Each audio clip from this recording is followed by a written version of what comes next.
can you name like one passenger moment that still just kind of plays in your head that shifted you from, hey, we got a problem here and it needs to be solved, to saying, all right, I'm going to create the solution for this problem? Yeah, so I did a lot of driving at night as a driver, and this one particular passenger that I had is really where my mind really shifted and started focusing on, like, okay, I need to make a rideshare app for women. There was a woman that I picked up from a club. Nightlife here in Atlanta is extensive. She worked at one of the clubs in Atlanta, but she didn't live in the city, so we were headed all the way down to the south side, on the outskirts of 285. And she was quiet the entire ride. Quiet. It's like 2 o'clock in the morning. Once we get to the front of her subdivision, her neighborhood, she sits up and she starts directing me like where to go. And I'm like, okay. I thought the GPS was, guiding us to where we were going. And I was like, the GPS isn't correct. And she was like, no. She said it's not that. She explained that one time she took a ride. She no longer puts that her real address. She puts an address that's like down the street from where she lives. And so she said one time she took a ride, and the guy, whoever dropped her off, came back to her house the next day and was like trying to holler at her. And I was like, what? I was like, excuse me. God told me to start this podcast, and then he told me to call you. The time is now. You ready? I got you, T. Let's do it.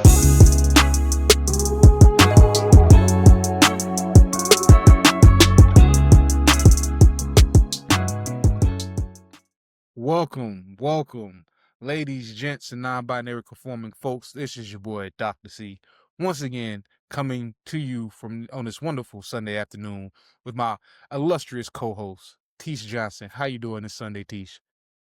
Blessed and highly favored, C. Super excited to be here. Once again, we got another GOAT in the building, so I'm always excited. I will share with the people, like I shared with y'all before the call, though.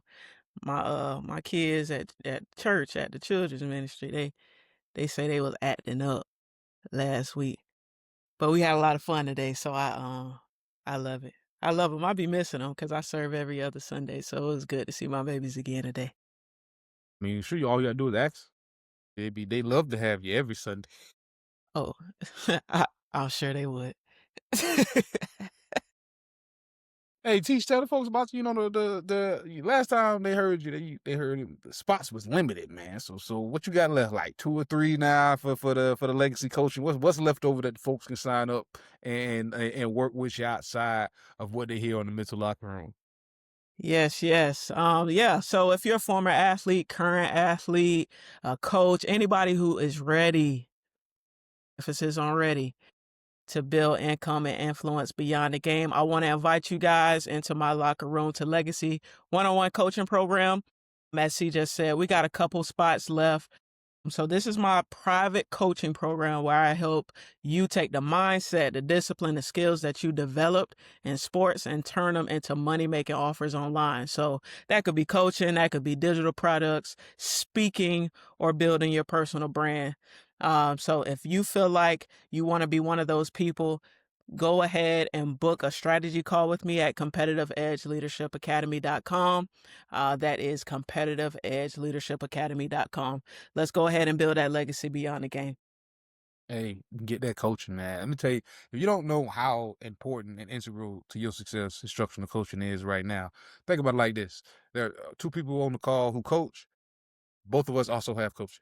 I can't speak for Jill, right? Like it's I believe in it so much that I got me one. and I do this too, right?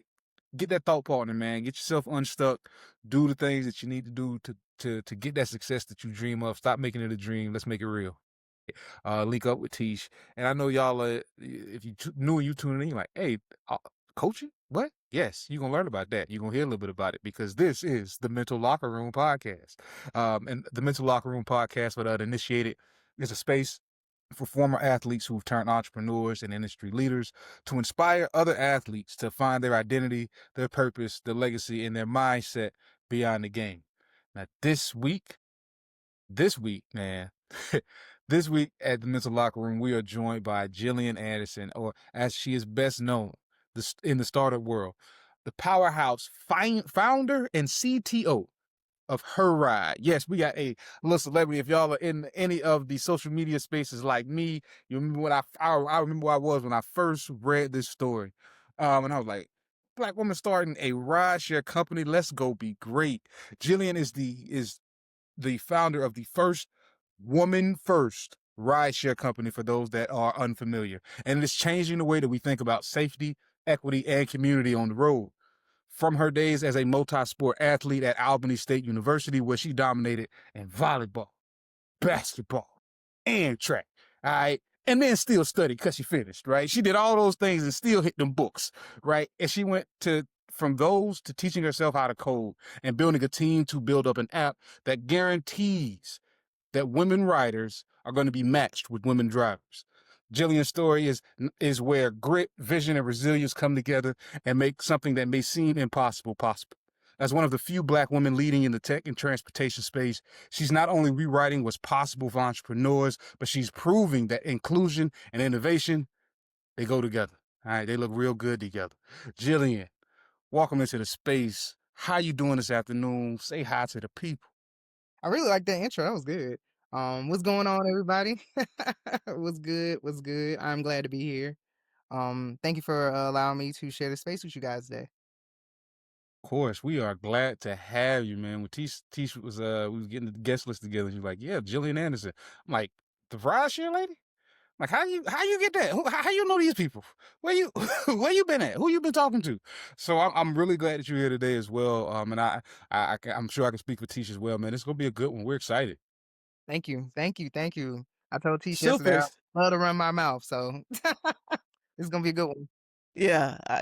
Who put me on here with two professional yappers? I'm Yeah, trying to tell you, real, boy, real because yapper over me here. as well love to talk.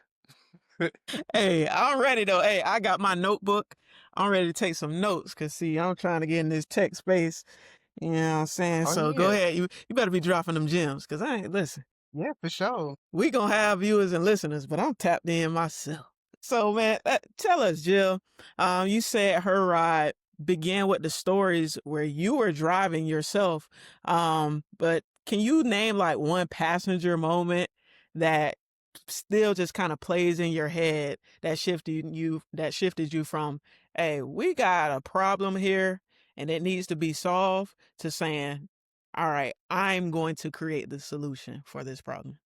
Yeah, so I did a lot of driving at night as a driver, and this one particular passenger that I had is really where my mind really shifted and started focusing on like, okay, I need to make a rideshare app for women. There was a woman that I picked up from a club. Mm, Nightlife here in Atlanta is extensive. She worked at one of yeah. the clubs in Atlanta, but she didn't live in the city, so we were headed all the way down to the south side. Um, on the outskirts of 285. And she was quiet the entire ride. Quiet. It's like 2 o'clock in the morning. Once we Mm-hmm. get to the front of her subdivision, her neighborhood, she sits up and she starts directing me like where to go. And I'm like, okay, I thought the the GPS was, guiding us to where we were going. And I was like, the GPS isn't correct. And she was like, no, she said it's not that. She explained that one time she took a ride. Well, she no longer puts that her real address. She puts an address that's like down the street from where she lives.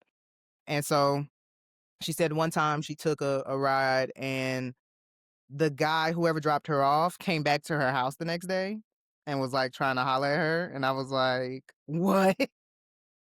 I was like, excuse me? She was like, yes, I don't put my real address in rideshare anymore. Like, I'll just have them drop me off and then I'll wait till they drive off and I'll walk to my house. I was like, that is insane. Crazy. It's also like Crazy. 2:30 in the morning when you get off of work. So that's even crazier. Yeah, no. So she was just telling me that, yeah, like that's something that she has to do now because she's a dancer. She was a dancer or whatever. So she was just like, I just have to take like these extra precautions because guys are weird. And I was like, oh my God. So that was the one that like really stuck with me. And I was like, I really got to do something about this. I really need to make a platform that women feel safe on whenever they're using rideshare. And so that's the story that sticks with me the most. That's Wow. crazy. That's Yeah, so that Yeah, was that crazy. That yeah, man, I done heard some stories about people like drivers where people won't get out of the car Yeah. because they trying to talk to them. But for you to Yep. come back to my house, that's crazy. Yeah. So that's just something. Either he remember or he knows the area or he went out of his way. Because I think like it's only at a certain point you get the actual address and things like that. But he sat there Probably like and marked it and in the either app, like exactly, not in the rideshare app, but like in a navigation app to like put a yeah, bookmark down. He had Yeah. yeah. to put that in his notes or something, like, because it is you disappear as soon as you finish the ride. In a past life, I was a driver as well. Yeah. Delivering food though, I really ain't too comfortable giving people rides in my car. Yeah. Oh, I copy it. ain't no. But I would drop Uh, off food and like you get the address, you make the order, and it's gone. Like Yeah, it's you don't on. even really see where the tip come from all the time. It just give you a name. Mhm. That's a yeah, man. fact. So that's big. That's big. Yeah, that's definitely a story that is unforgettable. I ain't gonna forget that. Sure. Awesome. So, like C mentioned earlier, you competed at Albany State in volleyball, basketball, track, while studying computer science. Yeah. That's just too much. But like from back then, what daily habits, the two-a-days, the weight rooms, the early mornings, the late nights, all of that, that we have to do as athletes, you know, what of all of those things just kind of remains with you today as a daily habit that may be a superpower for you as a founder? Um, Definitely that structure. So like I know when Mm, I was in school, I tried to schedule all my classes before noon if I could. So them early morning I okay. had classes back to back to back to back to back. If I could get them all in before noon, I would do that. Yeah. Because I really just wanted the rest of the day to myself. Okay. We would have our morning practice at like 4:30 in the morning. So I Mm-hmm. used to joke and be like, our coach used to have us up before God wakes up because 4:30 is crazy. Why are we up there early? But Yeah. we would be up at 4:30 for workouts. But I will always eat breakfast in the calf, and then I would do my morning. Like so, if I could get a class at 7 or 8, I would get all those classes out of the way. Once I got into my major, though, you can't really pick and choose what time those classes are. So you had to deal with those when they came. But most of my classes ended before 3 o'clock. And so I Okay. had the entire day to myself and a good habit that I started practicing because we didn't have mandatory study hall like everybody else did. Um, Mm-hmm. is I would do my work as soon as class is over. If I had enough time in between class, like whatever assignment that we were given, I would try to complete that before the next class. I didn't like having lingering just assignments just sitting out there because like again, I like to enjoy the rest of my day. If there was a party or anything that I was gonna go to, I didn't want to be the one in the club at 11:59, like, oh my God, I did not turn in my assignment. And now my entire night is blown. So I I did my work as early as I could. Those are some of the really good habits that kept me ahead. And it kept me at a 3.0 GPA. I graduated with a 3.0 and was really proud of myself. But yeah, just making sure that I stayed on top of my work. Once I got into my major, I'm not gonna lie, it really got really hard because they provided tutors for athletes at our school, but there was only two athletes that were computer science majors, so Mm-hmm. they didn't have tutors for us. And it was a big complaint that I had, and they were like, "Well, it's only two of y'all. Like, you honestly should be a computer science major." And I'm like, how you gonna tell me what I can major in? Like, it's like what? Like, I'm not about to change my major just because y'all don't have the tutors available. But Yeah. what I got really good at as I got older, I did 5 years in school, so my fourth and my fifth year, I just became better at communicating with my professors, figuring out their office hours, and if there was any extra like supplemental instruction that I needed, I made sure that I made the time to make sure that I got that in because there was nobody really there to help me for real, so Mm-hmm. I had to really help myself. Taking the initiative. Yeah. Yeah. It's like a lot of times as athletes, when we go off to school, say we have an athlete that wants to be a doctor or something like that.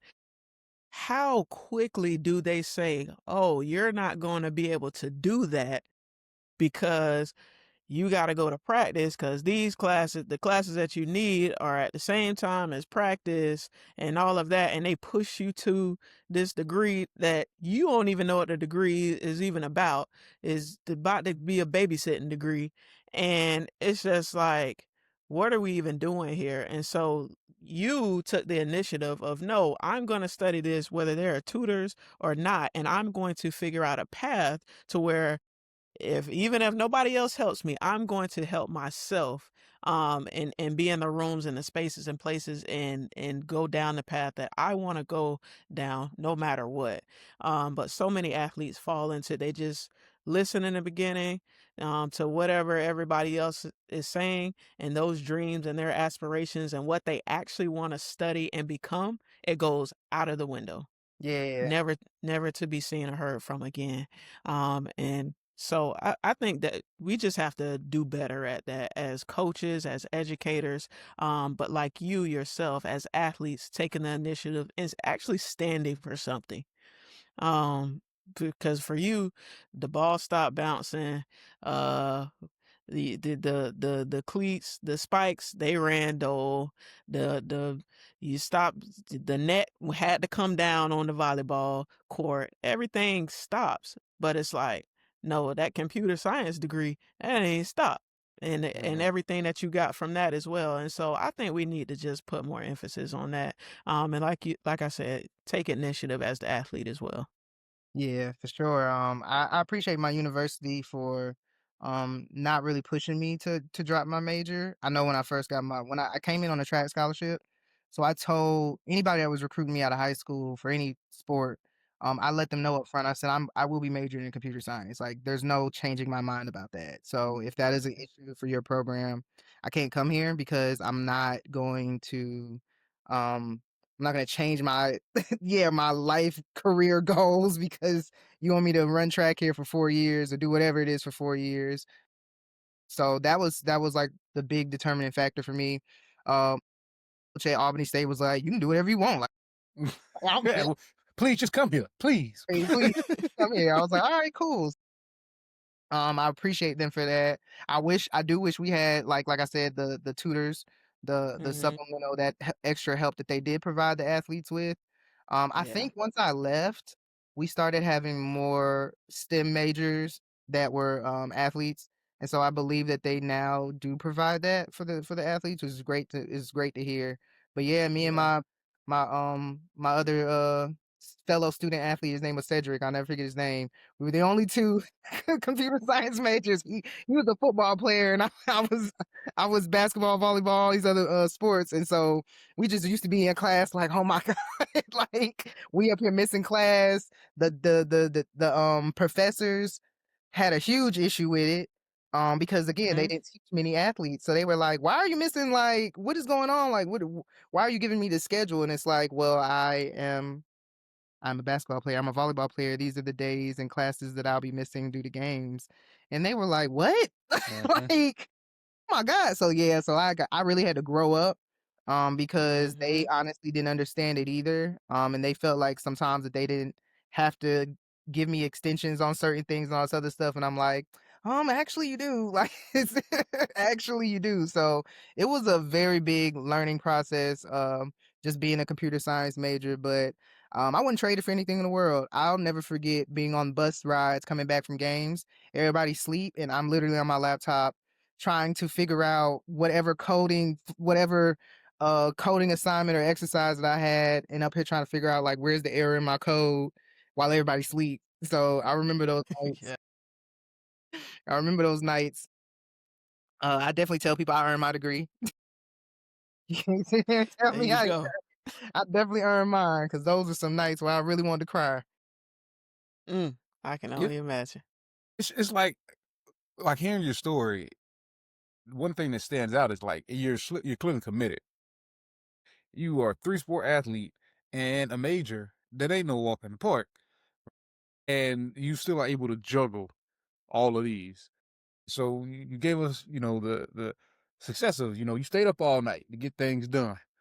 Was there ever a point where you was like, something happened either in class or maybe you were struggling in one of your sports, you was like, hey, one of these might have to go?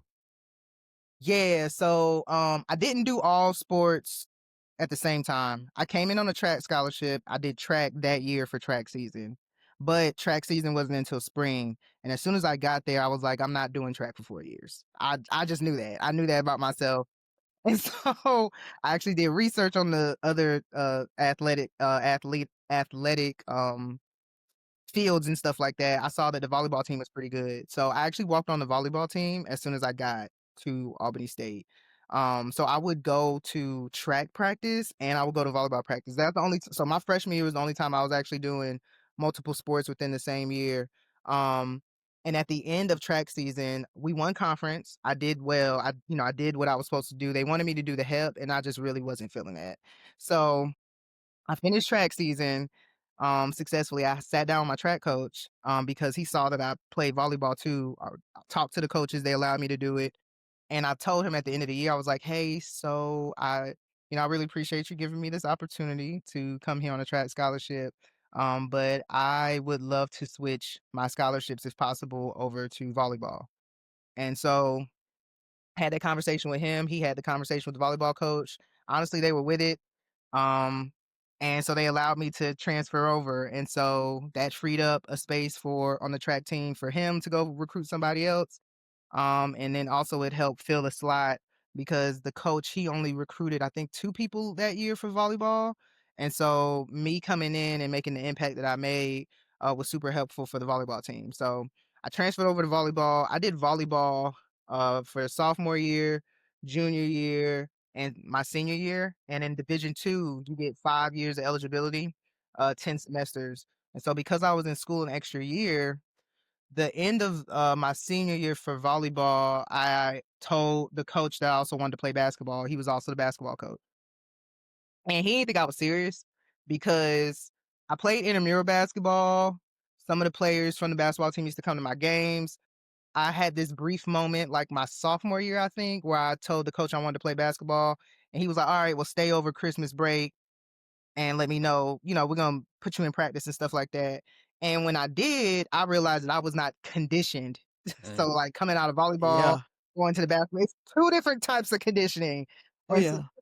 I told him, I said, all right, coach, I said, I'm not quitting, but I'm letting you know, like, I can't do this right now because I'm not conditioned enough. And I'm not going to be helpful to the team if I'm not in shape in that way. They did not want me to quit, all this other stuff. I was like, no, I'm not about to embarrass myself. Like, I'm gonna come back. So I came back like 2 years later, and I was telling him, I said, all right, Coach Skinner, I'm ready. I'm gonna do basketball. I'm gonna walk on the basketball team. So he didn't think I was serious until I started showing up for practice. I would leave volleyball practice and go to basketball practice, and he allowed me to walk on the team. We got for basketball that year that we were runner up in conference. Nice. Got very, very close to winning conference championship. I was pissed. And so the next year, She's I'm still mad. Still mad about that. still mad about it. And so the next year we have, I just did basketball that year. So he allowed me to extend my scholarship out. And it transferred over to basketball. And so I was able to do basketball in that way. So that's how I ended up playing 3 sports at one time. But yeah, I wasn't doing track and basketball and volleyball in the same year. I don't even think that would have been possible physically, honestly. Yeah. Hey, I don't know. I Look, also, I figured it out very early. Cause I grew up in Florida and I started out running track and I figured out very quickly that it's hot. Mm-hmm. So go ahead. I think I want to take this thing inside. Just find me any indoor sport. And you got to sit and outside we were in the heat. skipping a hop from Florida, so it was just as hot in Albany. Yeah. My God. Mm-mm. I still remember that heat. Flashbacks. Oof, think about Yeah. it right now. Them gnats and that heat. Oh my God. And the thing that gets you is the humidity. It's the wetness Yeah. of the air. Like you walk outside and you immediately sticky. My God, man, those days, those walks across campus where you had to shower as soon as you got back from class because it was just that hot. Oh, I'll never forget that. But yeah. Even though you didn't play them all at the same time, I find it very interesting. Now this is my this guy knows ball question. So follow me. All right. I didn't play but football, but I know a little something about sports. I'm an athlete, so I like what our younger listeners. If you're a true athlete, true athletes can watch any sport. Yes. We may not love them all, but the competition is enough, right, to get us to at least up. So you Yeah. play a middle hitter in volleyball, Yes. and you were a forward in basketball. Yes. And both of these roles, they require you to read the floor in real time, like in the general. So when you think about your business and how you started your startup, what's your court vision equivalent in business? Core vision equipment in business would have to be I'm very good at reading rooms very well. So I can walk into a space and um I can tell who's in charge pretty quickly. Even in meetings, I am someone who is pretty vocal about the things that I want when it comes to my business. I'm very good at explaining myself, explaining what it is my business is about. I'm the one that does all the pitch competitions for the business. And so in terms of like that leadership role, I know the middle is like the leader on defense. I mean, the leader on the front line. I'm like the first line of defense for volleyball. I'm not the setter because the setter is kind of like the quarterback.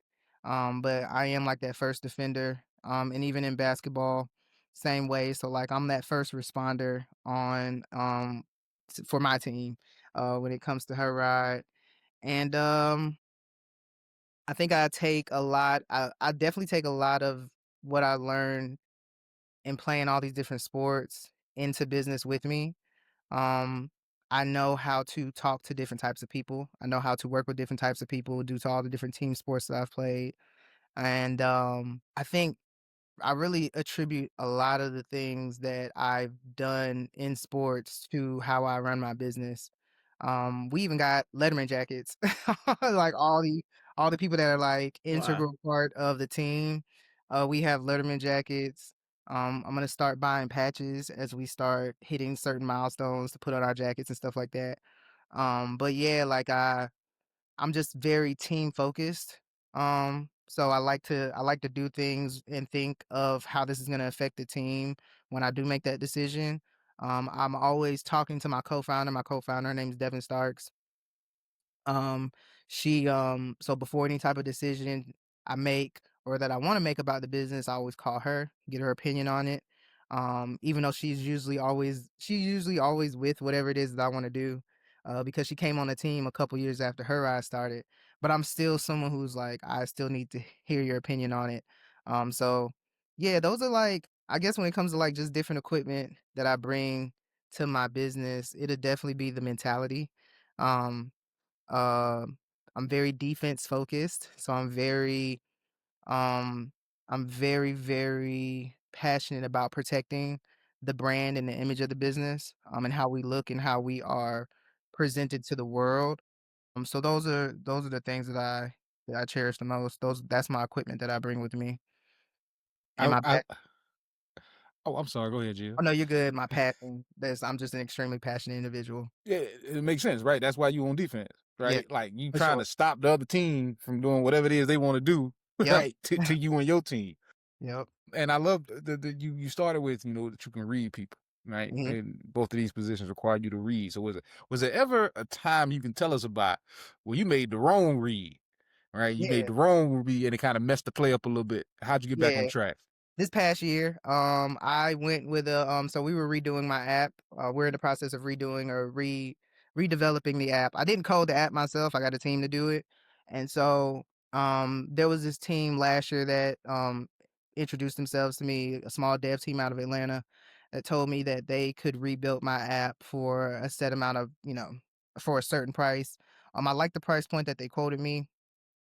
I knew that their team was small, but I liked that they were local. So I was like, "Oh, I'll be able to like communicate with them a little bit better, all that good stuff." Decided to run with that team, and that was probably the one time that I made a bad decision as a founder.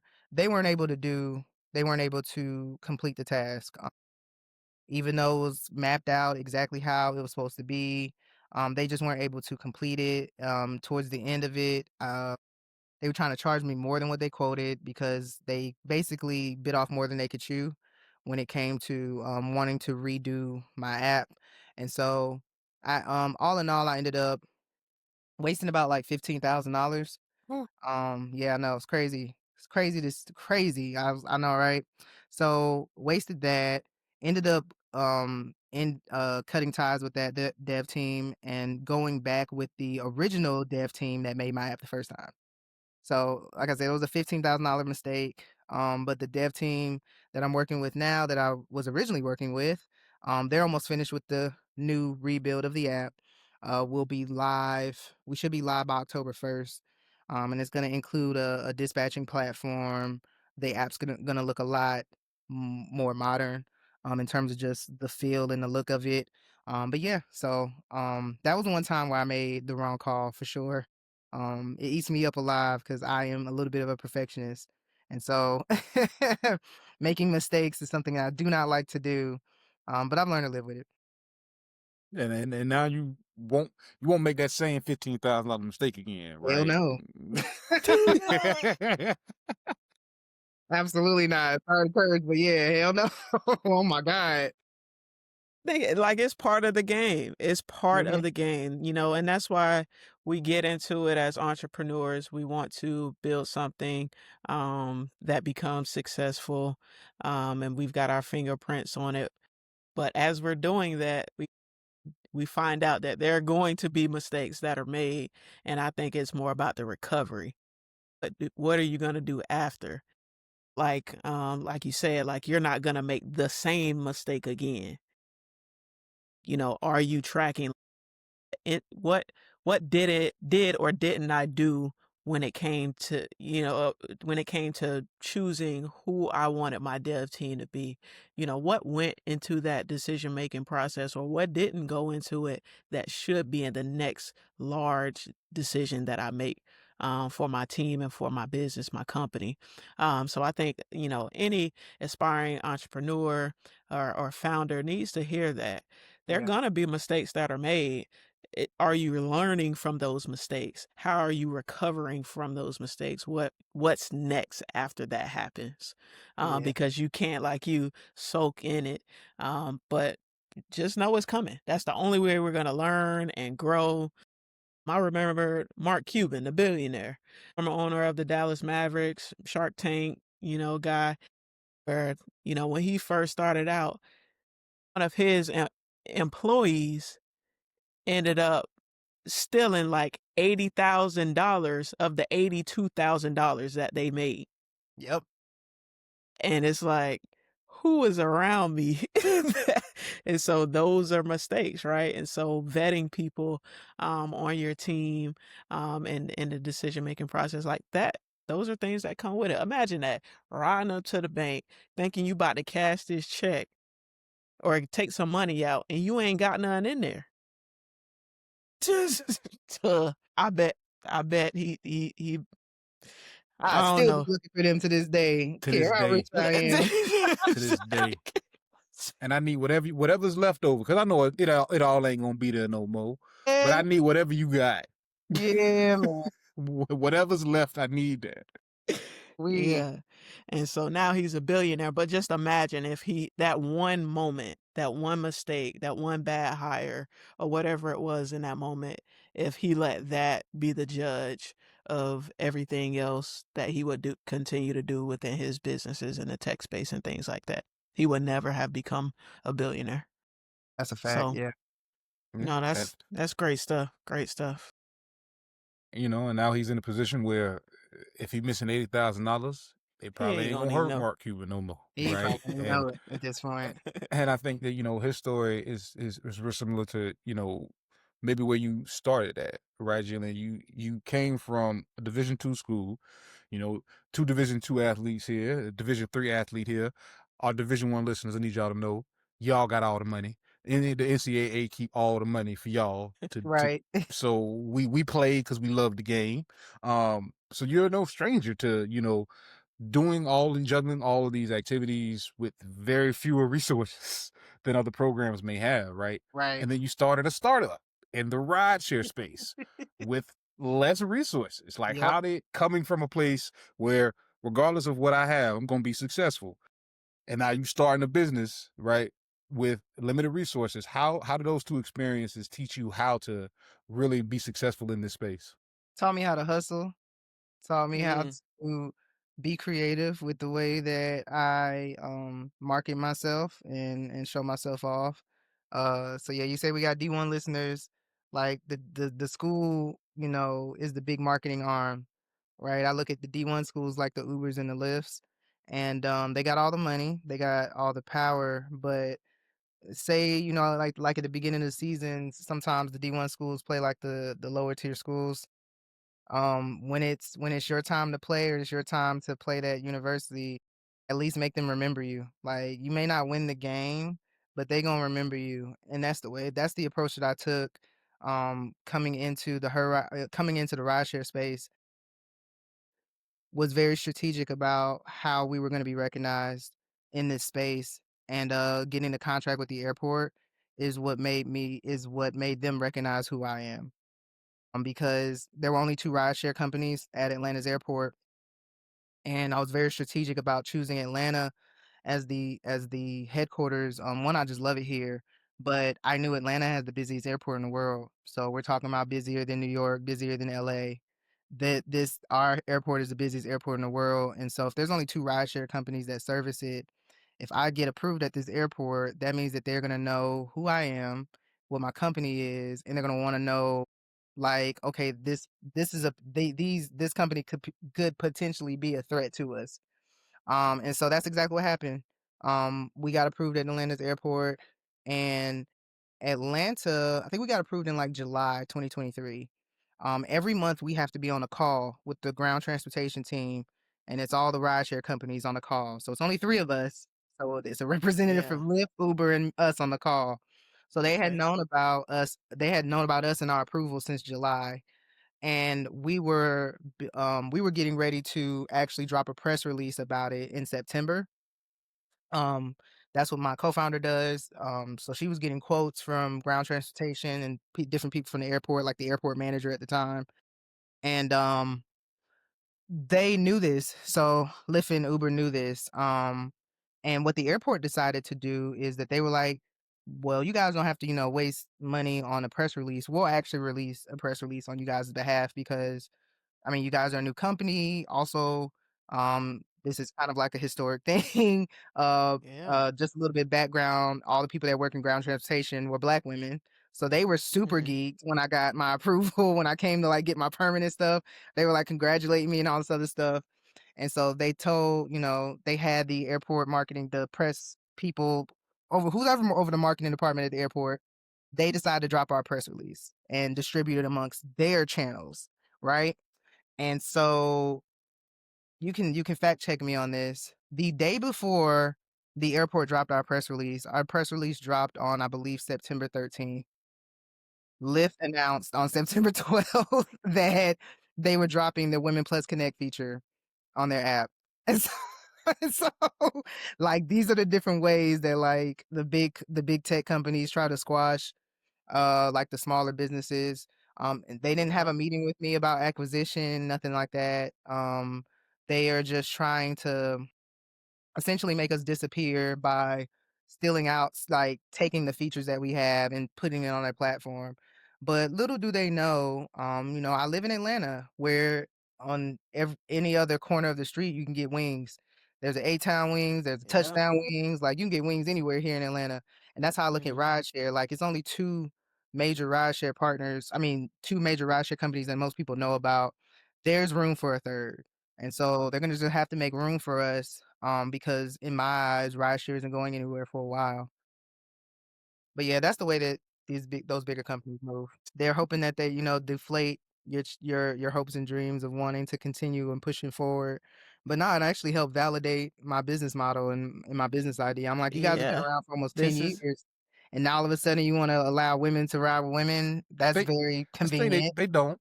They don't wanna actually do that. They just don't want you to be able to do that, Yeah, yeah. exactly. because they really coulda just cut you a check. We coulda been business together. But, like, nah, it's like, we gonna now do this thing because we It's a heard monopoly. this other person Yeah. is doing it. It's a Yep. monopoly. So I want to stay there a little bit. Like, tell us about when you secured that contract with the Hartsfield-Jackson Airport. Like, this ain't no little itty bitty airport that got Mm-mm. three gates and they Right. all in the same little area. I can walk the gate 1, 2, and 3 if I just stretch my arms out. No, this is one of or the busiest airport in the country. I go through there all the time, whether I'm going to be in Atlanta or I need to, catch a connecting flight from Atlanta to somewhere else, right? So a lot of people and a lot of business goes down at that airport as well. So you guys are seeing a lot of people, a lot of traffic. Everybody needs a ride. 9 times out of 10, if you're not renting a car, you are taking some type of ride share.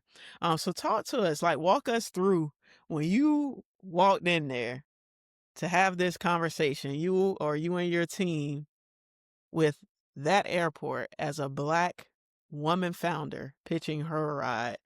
How did that feel? Felt good. It didn't go how you probably thought it would, or how Yeah. you thought it did. What actually happened was they actually have an application on their website. So I went to the ground transportation part of the airport. So like if you seen all those black trucks that are out at the airport, they have the people that have Yeah. limo tags. So there are different tiers of ground transportation as it relates to the airport. They got the taxis, all those different tiers. I think it's limousine taxis, they have rideshare, and then there's something else. They're like the shuttle buses and stuff.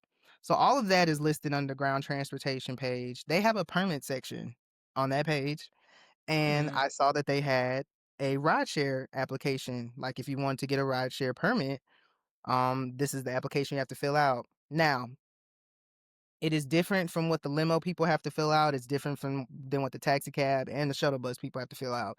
They have their own separate application. The requirements were the same as the requirements in order for me to do business in the state of Georgia in terms of insurance. Um, you had to have an app. Clearly that works. There is a process that I had to get approved by what's called the AAEE. It's like the American Airport Executive something. It's a mm, federal it was like some federal thing that I had to get approved.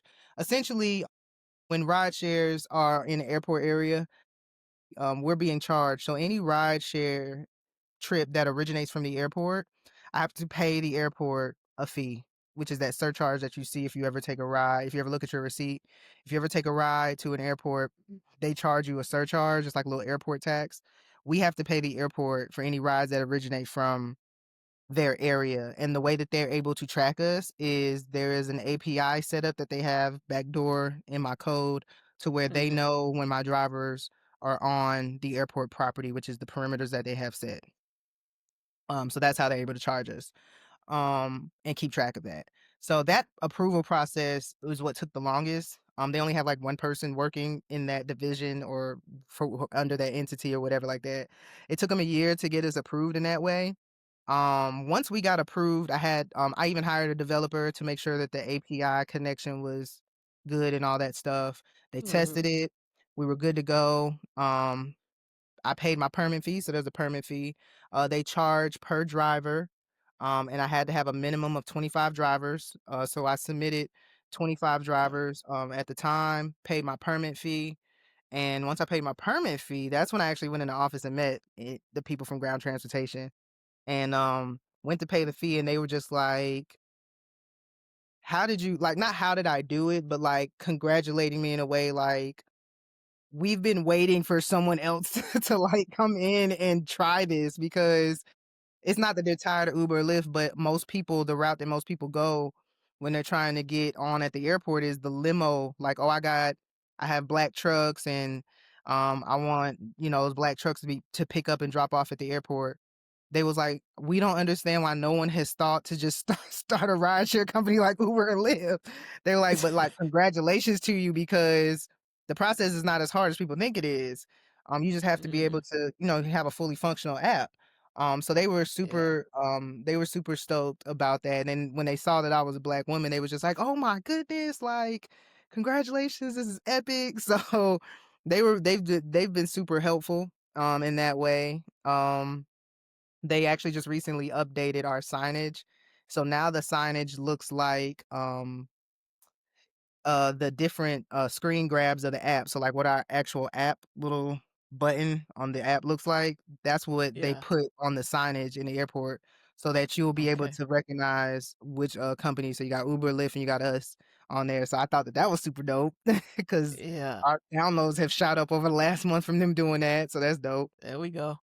So yeah, they have been. It was an incredible process. Like I said, they did the press release for us. That sent that when that dropped, we got a lot of hits from just the local news in Atlanta. So we did a whole interview run during that time. Ended up being on like the Porsche show, all these other different local news stations and news shows. So that was dope.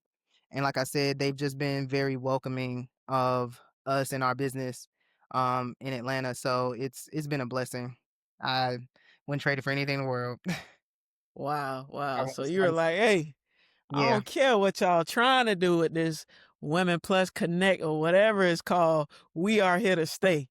yeah. Y'all So, not hey, this ain't Jonah in the well. You ain't finna swallow nothing up in here. yeah. We ready. We Atlanta activated. does 2.5 million rideshare rides a year out the airport alone. 2.5 million. It's about 67 million in revenue just from Ooh, rideshare. yeah. Yeah, so That's there's enough money to be made for a third rideshare company. So that's why I yeah. was like, this is why these other that's why the other companies are moving the way they're moving because they realize what my strategy is to get into the airports and then Mm-hmm. expand out that way. Because the airports make most of the revenue when it comes to Yeah. rideshare. So yeah. Smart Jill. Smart Jill. Mhm. Nobody thought of it because it was for you. Yep. Exactly. that's that's why. So with your app, HERide, it promises a guaranteed match with a female driver. So Mhm. it's not just a preference like other people where you can toggle it on and off and all of that. You're going to get a female driver. When did you realize that like this has to be a guarantee? It has to be a non-negotiable because some people, and maybe you have heard it over time, it's like, you're going to limit yourself or box yourself in if you don't expand out and, invite the male driver and things like that. When were you like, this is a non-negotiable, and how did you end up engineering that? Um, I knew it was a non-negotiable when I thought of the idea. Because me deciding to put men on the platform would make me just like any other, just make me just like the other rideshare companies, and I wanted to stand out Mm-hmm. that way. Um, Now in terms of just scaling and growing, I feel like there are other paths that I want to tap into when it comes to Mm-hmm. gig work. I want to Yeah. stay away from food delivery, honestly, because it's just a lot that goes Okay. into that. But I've been looking into like package delivery, last mile, delivery, or pharmacy delivery. That's becoming more popular now. And so when Yeah. we talk about allowing other drivers to be on the platform in that way, Mm-hmm. um, we expand out in that way. That could be an option. Okay. But when it comes to Okay. rideshare, that's what separates us in the rideshare game. Only having the option to choose a woman driver. That's I'm never going to fold on that. I'm just Yeah. not. You Yeah. can't. How did I engineer it? It's just an it's just written into our terms and conditions. A lot of people have asked me over the years, they're like, "Oh, isn't this discriminatory? Like, how are you legally able to do Yeah. this?" I'm like, "Well, I read very well, so I did my research, and drivers are 1099 employees, and Mhm. so I'm also in Georgia. My business is headquartered in Georgia. And Mhm. my corporation is also incorporated in Georgia as well. Georgia's a right to work or right to choose, one of those type of states. And Mhm. so I actually have the ability to make these decisions here, thanks to that interesting law that we have here. So that's kind of what keeps me protected. Now when I start to scale out into other states, um, we're gonna look at the laws and make sure that we know we're playing fair and all that good stuff. But that's why the business is incorporated here, just due to that one stipulation. So even when I do expand out, we're still incorporated here, and so people understand like we're not going based off your laws. We're going based off of where the business is incorporated at, and so that is that's a decision that we'll have to make when we get there. But I don't think that I'll have too much pushback because again, everybody's still a 1099 employee, and you have the right to choose who you want to work for you when they're classified as 1099. Yeah. Love it. Love it. Read, Read, people. please read. Message, read. You said you said a couple times, and then I'm just gonna push forward with this question of mention the big two right in the rideshare space and how you in the space. But I would argue as a former driver that you are leaps and bounds doing things better than them. The first thing is that you keeping economics at the front and center and thinking about the folks putting all the miles on their car. Right. Your drivers make up to 80% take home pay. That's 80% family.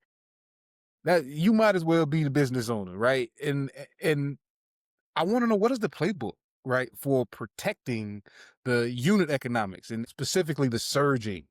hmm So we don't have any surging that I've needed to enforce. I don't think it's necessary.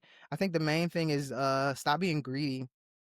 Greed is really just like the downfall of a lot what's going on with the economics right now in the United States. Just simple greed. You don't have to charge people like the most because just because they'll pay it one time. Like you don't have to continue to do that. Um, for me, when it comes to the drivers, I used to be a driver myself, and so when I came in on the platform, that's about how much we were making when I came in, was about 80%, and I noticed that that it started to decline year after year, and I was Mhm. like, I know I'm not, I know I'm not crazy. I'm very good at math. Like I took Cal 3 in college. Like I'm very good at math. Like I know math, and so I was like, these numbers aren't making sense. They're not adding up. I was like, we're actually only making like half of what customers are being charged and stuff like that. So I was like, this is a space that I'm about to get out of because it's very clear that they got to pay back their investors, and the way that they're going to do that is by taking money out of the drivers' pockets. And so their approach was control the market, control the market share. And then once we have captured 98% of the market share, then we will worry about making money later, which is what they're doing. So they are taking all the money from the drivers, but people have been so conditioned to use their platforms on both sides of the scale. There are people that are career rideshare drivers now. People thought that this Mhm. was gonna be like a temporary thing or, oh, rideshare is something that people do in between jobs. No, there are people that do this full time. Yep. There are people that have been able to buy homes from driving rideshare full time. They've Yeah. quit their jobs and all this other stuff and do this full time. So if we're talking about like this is now a career for people, then you need to pay them fairly. And most drivers, they're not interested in being W-2 employees. They're not interested in making an hourly wage. They just want to Yeah. make a fair share of what it is, whatever it is that you're charging the customer, they want to take home a fair share of it. And 80% is a great number. I have meetings with my drivers once a month where we talk about just as we continue to grow and scale, what are numbers that look really like reasonable for you guys? Most of my drivers are, especially because they drive Hmm. on other platforms, they're cool with keeping at least 60%, right?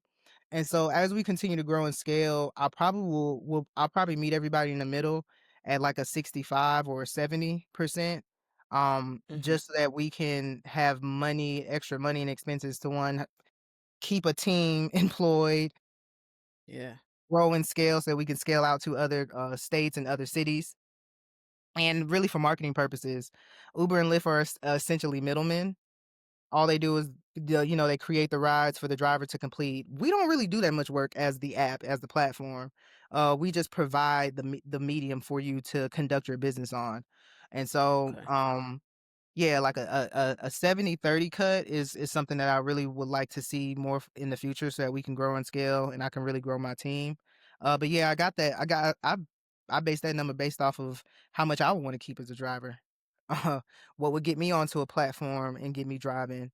If I'm keeping 80%, yes, I will continue to drive and take as many rides as you need me to take. So yeah, that's where that number came from. So many, like, I feel like that's a story of a lot of products too.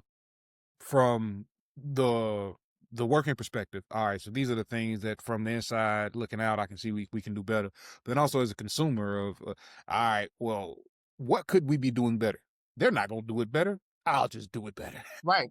Exactly. I'll just do it better. We'll start there, and then we'll scale as we need to, which is that first pain point of, hey, we used to have to take home a lot of the money that we was making. I don't think they're gonna ever give it back to us. So let me go ahead and make a space where that's the default again. Yep, for sure. So that is my way of like that's how I'm going to be able to poach the drivers as we continue to grow and scale. That's going to be our big selling point, and I know that they're not going to fight me on that because they're greedy, and I'm not. They're not going to meet me up there and be like, "Oh, we're paying drivers 80% now." They're not going to do it because they are starting to make money and see profit. They're publicly traded companies, so they have shareholders that they have to answer to now, and so Yep. it's no longer about the drivers. It's no longer about the customers. It's about shareholders and pleasing them. Yeah, no, that's big. Now, I was doing some research too, and I don't know what Lyft is doing, but I know I read with Uber, they're starting to do like it's still 1099, but they're starting to pay people by the hour. You Yep. know, you have an option. They could pay you by the hour. You can still get the tips and stuff like that, but you know, It's just crazy $17 how an like hour. it's how What are we doing? it's crazy how they came and disrupted like the taxi industry and then Yeah. basically turned back into the taxi industry. It's very messed up the way that they did it. But I know certain laws have been passed, I think like in California, where now they have to do this, and they have to make this an option. But most of the drivers that I talk to, they're not interested in making hourly wage. They're interested in making a livable wage. That's the issue. Exactly. And that's why I don't understand where the disconnect is happening with the executives and stuff like that. But again, they're publicly traded now, so the the their best interests are they no longer care about what the customers want or what the drivers want. It's about what the shareholders want. And so while the drivers are screaming, "Hey, we just want a livable wage," the shareholders are like, "I need a bigger return on my investment." So whose voice is Yeah. louder in that sense? So yeah. Absolutely. And that's the thing, like I think it's in a way taking advantage of this mindset and the bondage that a lot of people do have. Especially if they're driving, and most people, even though it's not W-2, as a rideshare driver, you providing an hourly wage is a W-2 mindset. And so they're not thinking about that's all they know essentially. And so for something like that to be offered, it's like, "Oh, yeah, this sounds good. $17 an hour. Let's do No, it does that." not when you're driving and putting miles on your car in that way. Forever. Absolutely It not. just if you do the math, like you said you're very good at, it doesn't add up. It does not add up. Yeah. So in a city like Atlanta, where culture, race, representation all matter very, very deeply. How intentional were you about HERide not just being a safer environment and source of transportation, but also be culturally rooted in the community that you have there in Atlanta as well? Very intentional. I'm from Athens, Georgia originally, so I'm not from Atlanta, but I used to always come to Atlanta, school shopping, all that stuff, and I always wanted to live in Mm, Atlanta. I was like, when I finish school, I'm moving here. I always saw black people thriving here, and I was just like, this is a place that I want to be. And so from me being intentional about making sure that Atlanta is rooted here, it comes from just understanding trends. Atlanta mm-hmm. is a very trendy place. We've been kind of like the forefront of the music industry for a while. The way that music just sounds here, the style that comes out of here, it's been a very trendy spot for almost the last 20 years, I would say. And so for me, someone who just pays attention to social media, how trends work, I knew that if I could get my rideshare app to pop in Atlanta, then it would pop anywhere and it would work anywhere in any major city. And so that's the approach that I took with it. And I was just very intentional about that. I just love the fact that Atlanta is majority black. So that's just a bonus Yeah. for me, honestly. Yeah. So Yes, it it's just a is. pleasure to be here. I love it. Yeah, yeah, I love Atlanta. I love Atlanta. But that makes sense, and I think that's super important. Like you want what you've built to be a representation for everybody. Like when if they ride with one of your drivers, there's usually a feeling when you get out of that car like this was pleasant. Yeah. I'm going to continue to use this app. Unlike maybe the woman when you were driving her or the guy was driving her and then now he's showing up to my house after. That would Exactly. if that's me, that done turn me off from the app totally. I'm trying to tell you.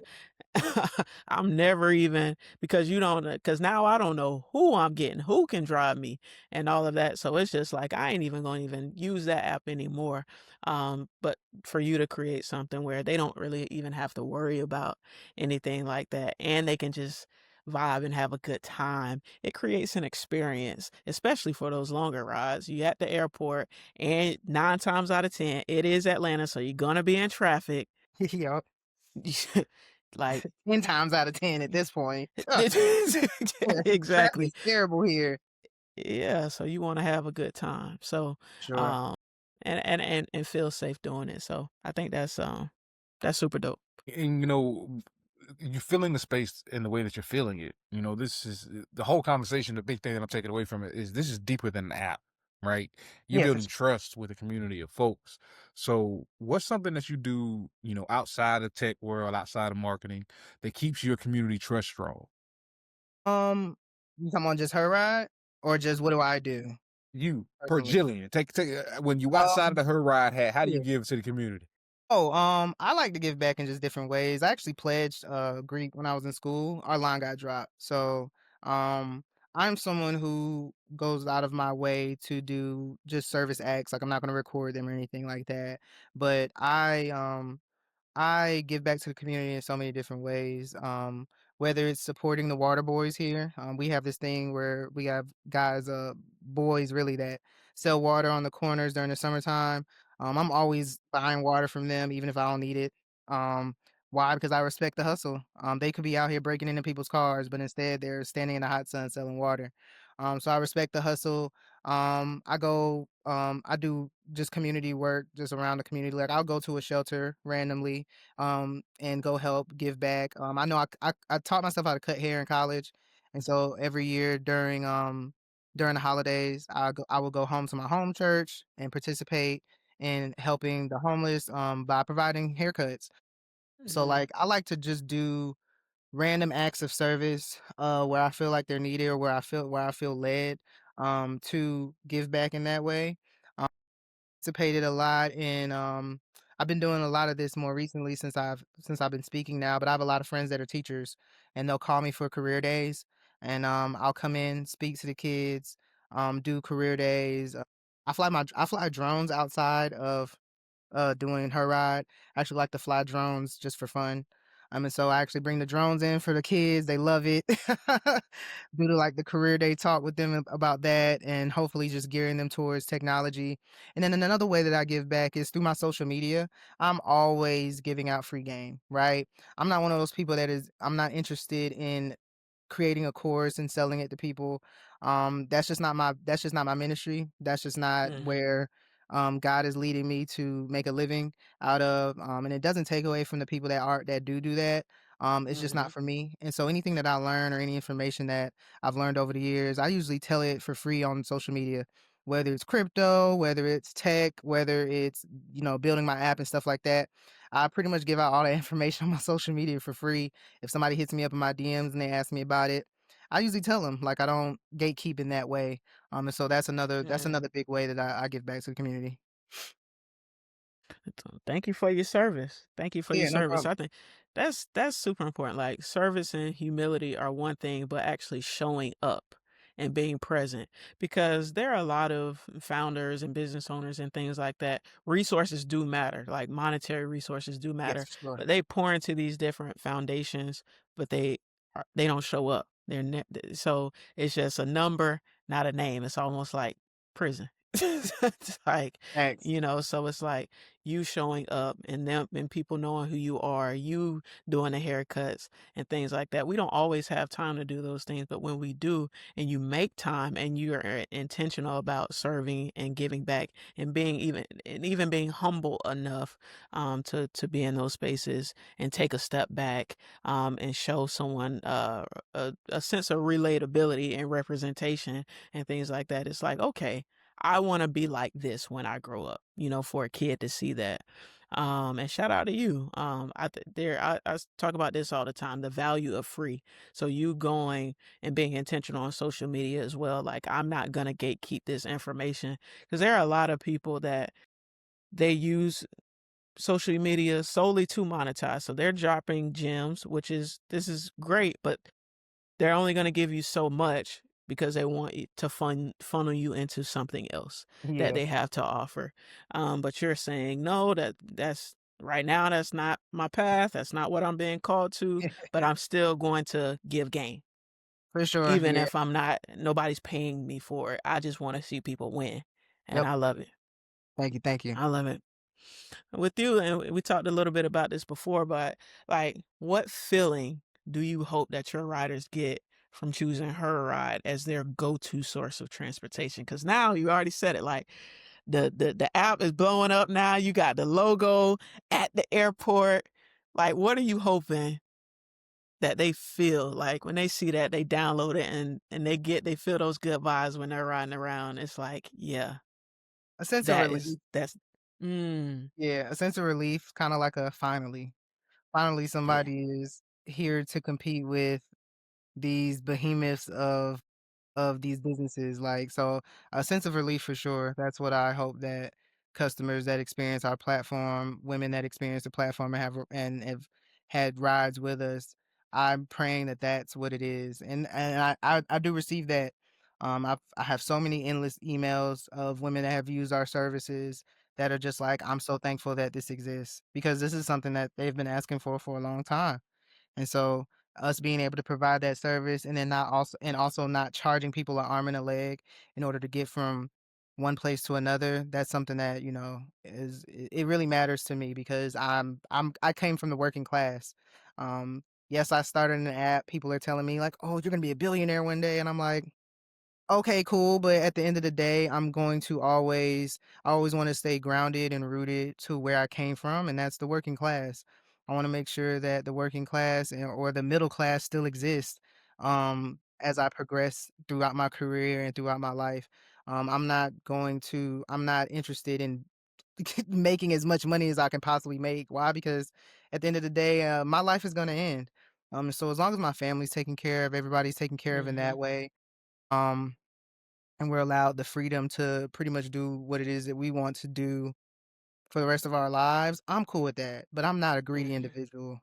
Come from a Christian background, and I feel like greed is truly like the root of all evil. And so like I'm not interested in being greedy in that way.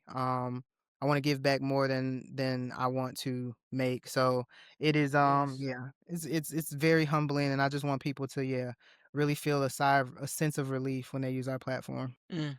I want to give back more than I make. Put it on the shirt. Put it on a shirt. So Put it on a shirt. What's one mindset principle that you would want to leave with every aspiring founder or entrepreneur that's looking to start a movement like you started with her, right? um be diligent, be persistent, and be passionate. I don't think that you being an entrepreneur is hard. And there's a lot of ups and downs. It's very roller coaster. It's a very roller coaster way to live your life. And so being persistent throughout the ups and the downs, being passionate even through the highs and the lows, being determined, all those words, it really like that. It's really gonna help push you through. And also be supportive. So be supportive of others, cheer on others. You're not gonna be winning at the same pace as other people are gonna be winning at. But if you are someone who is a positive individual and you're going to cheer for your fellow entrepreneurs as well, you're going to see your blessings return tenfold as well. So don't be a hater. Cheer on, cheer on your fellow entrepreneurs and be a support to them because that's a form of networking. When I repost other people's businesses, big or small, people remember those things because I remember the people that supported me when I didn't have any downloads. So being supportive in that way is a form of networking, and people don't forget that. And so you'll come across them, who knows, like somebody's tax business or travel business that you reposted a year or two ago. Maybe they're a multimillionaire now, and they'll remember like you were one of the first people that supported them on social media, and they'll be able to extend an arm in a way that you never would have imagined. So being supportive in all those ways, it really translates, and you'll be surprised. I So love it. I love it. That's that's one of my coaches and mentors, Jeremy Anderson, another Jay Anderson that actually might be my lives in cousin. Atlanta. Yeah, he actually lives in Atlanta. Um, but he always says, if you are not celebrating, you're hating. Yeah, for sure. So yeah, let's celebrate, don't hate. Um, Now you alluded to this a little bit earlier, but tell the people what's next for Jill and her ride. What's next for Jill and HERide? Expansion. Would love to be in different cities for sure. I would love to touch different delivery areas or rideshare gig economy areas in terms of getting into like pharmacy package delivery in that way. What's next for me? I want to go full time. I still work full time, so I have a full time job outside of running HERide. A lot of people like, how are you able to do it? I don't know. I've been doing this since college. That's what I tell people. Like, I've been multitasking like this since college. This is just who I am at this point. Um, but yeah, going full time into this and really being able to grow and scale is what's next for us. We're trying to raise like 2.5 million. So if there's anybody listening that has people that are investing, let me know. I actually met Mark Cuban last year. When you mentioned Mark Cuban, met him last Nice. year at a Kamala Harris an event, and was able Okay. to ask him a question and kind of like introduce myself and what I do as a business owner. Yeah. And he told me to like focus on revenue right now, which I think is funny because the very next year, which is this year, he Uh-huh. invested in a rideshare company because his daughter told him Wow. to do it. Right. So Wow. I'm like, you could have invested in me, bruh. Like, you up here telling me to focus on revenue. I need funding so that I You can increase my revenue. And you know that. Yeah, so like but that's what I am doing. I'm focusing on increasing our revenue, really trying to hone in on the airport. There is Hmm. a contract in Fulton County that's up for grabs that provides rideshare rides to senior citizens. And so we're going to be partnering up with the current company that has that contract when I'm going to be fighting to actually get that contract. It's like it's worth a couple $1 million here out in Atlanta. So I am trying to increase our revenue so that we can really get on these billionaires and these all these big heavy investors. We can get on their radar, Yes. and you got to touch like the $1 million mark in revenue for them to really pay attention to you and see Yeah. you bigger than just a small business owner. So that's my goal. Man, I love it. Blessings and prayers to what you guys are building. And I just pray that everything that you're asking for, um, that you get it. You get Thank it. you, You I get the appreciate it. funding. Yeah, you get the funding that you need. Every investor that's listening, um, taps in to see what you're doing, and the purpose and what you're building, and they're like, yeah, I want to be attached to this thing. And the sharks, y'all stay away. Y'all stay Yeah. away. we Exactly. need the we need the real ones. That's amazing. Thank you, and guys. in that vein, man, if folks want to support you, they want to connect with you. Where can they find you at? Where can they download the transportation app, and Yeah. where do they go if they want to become a driver? Yeah, so you can download the app on any platform. So App Store, Google Play Store, we're on both. It's spelled HERide, HERIDE. There's only one R in HERide, so if you type that in, you'll see our app pop up, no problem.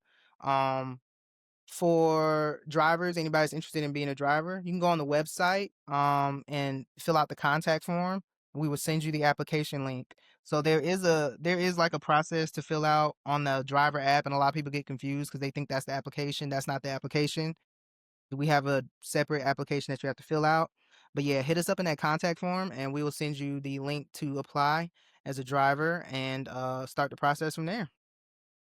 And don't hit these folks up if you know your driver record ain't clean. You know Yeah, you don't out here do like that. Fast Don't and the waste your Furious. time and don't waste my money running your MVR knowing it ain't clean. That's money. You be out here drag racing in these Atlanta streets in the evenings. Don't Yeah, hit these don't people think up, that our man. Don't do standards it. are actually any different than Uber and Lyft. Mine are actually higher. Your background needs to be clean. So don't waste my time or my money because it costs money to run these backgrounds. Hey, Yeah. I'm a small Y'all business heard. owner. Don't be wasting my money. hey, you would think you wouldn't have to tell them, but I got it. Like I I'm had to, telling you, like, man, hey, you'll be surprised. I'll be don't jump like, out "Oh, you here. just gonna waste my time. That's crazy."